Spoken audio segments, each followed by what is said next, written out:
সুখদেবপুরের ভারত বাংলাদেশ সীমান্তে নতুন করে উত্তেজনা।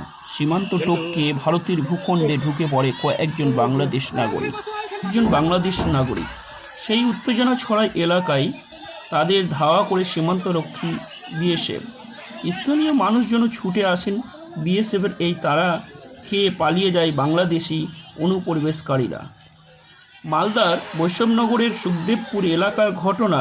বেশ কিছুদিন ধরেই সেখানে বিএসএফ এবং বাংলাদেশের সীমান্ত প্রহরী বাহিনী বিজেপির মধ্যে সীমান্ত সংঘাত চলেছে।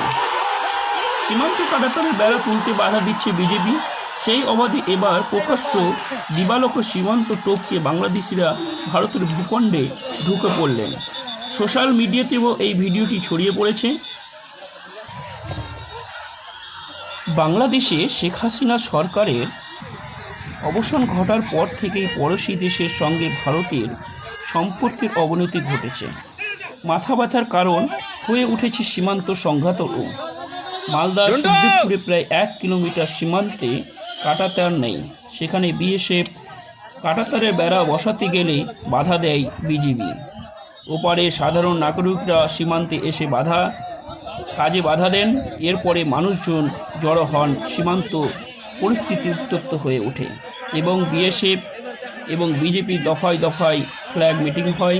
বিজেপি দাবি করেন যে জায়গায় কাঁটাতারে বেড়া তুলছে বিএসএফ তা বিতর্কিত এলাকা।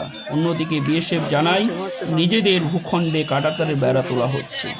এসবের মধ্যে ভূখণ্ড হয় উত্তপ্ত হয়ে বাংলাদেশের সীমান্ত।